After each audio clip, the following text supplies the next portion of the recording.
Hi, I'm Dennis Deaton, founder and chairman of Kimmel Learning Systems, and I want to share a little idea with you in connection with my newest book, Ownership Spirit, the one grand key that changes everything else.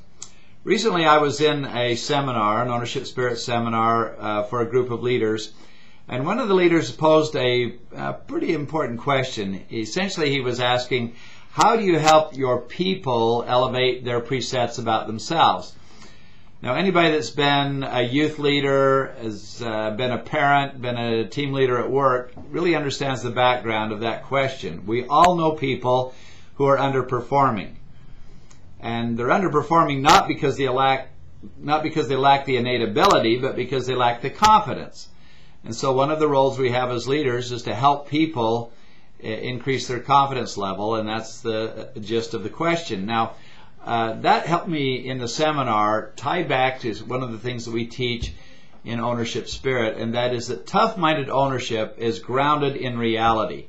For whatever reason, there are a lot of people that have the idea that optimism, or if you undertake an approach, a positive approach to life, that you're some sort of an airhead, that you're not being realistic. And I am really of the firm opinion that the most powerful problem solvers on this planet are people who have had a track record of solving problems in the past.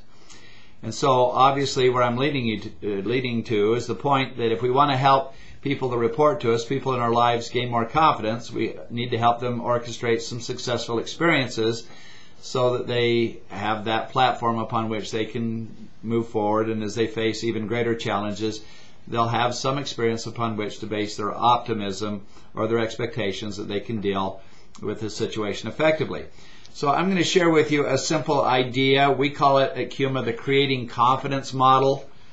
4 simple, effective steps that I think we can use to help people gain more confidence in their own abilities. The first step, number 1, is extend a specific, attainable, but stretching assignment.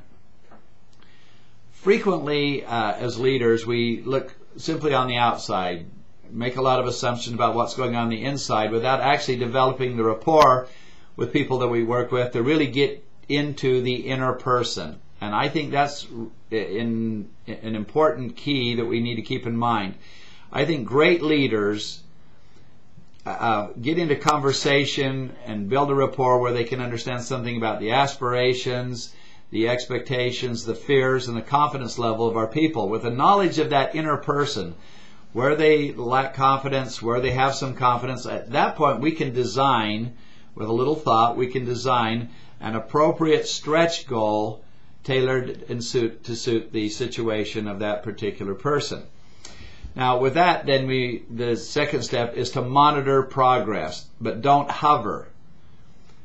If we hover or get into micromanaging, we're going to send the exact wrong message to that person, that we don't have confidence in them, that we got to look at every move they make, and it's going to erode the effectiveness of the whole process. So, stay in touch with them, keep an eye on what's going on, but don't micromanage. Number 3, offer input only when asked. This stage of the model is the most crucial. This is the confidence building stage. As people take on a new responsibility, go into a new dimension or task, they may encounter areas where they're not sure of themselves, they're not sure how to proceed, they may encounter problems and issues. It's important that we let them wrestle and work their way through those issues. They may come to us fairly early on and say, hey, I ran into this, I don't know what to do. And there's a tendency of a lot of us that are leaders to give them our perfect solution, our perfect leader answer. And that's where we need to hold back and realize that this is the time where they need to develop that creative muscle. So we can ask them a few questions. What resources have you considered? What options have you thought about? And really leave the creative solution ball in their court.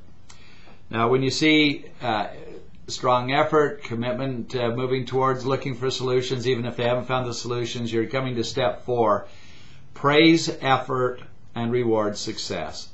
And in that respect, I'm going to reiterate that I think one of the most powerful forms of reward is verbal paycheck. our approval, our commendation. Solid self-confidence and tough-minded ownership are no flimsy mindsets. They're the most powerful forces in human problem solving, and that's built on a platform of previous successes. Like the biblical David, who was able to gain the confidence and faith to slay a giant, a trained gladiator, Goliath, because he had had a previous successful encounter in slaying a bear and a lion. In that same vein, each person, you, me, people that report to us, we gain confidence as we continue to take on life, solve one problem, giving us the confidence and ability to solve something even greater. So I hope this idea of a creating confidence model has spurred some ideas that will help you in your leadership or allow you to apply that in your own personal life. And so until next time, this is Dennis Deaton signing off, and I thank you again for being a member of the CUMA community.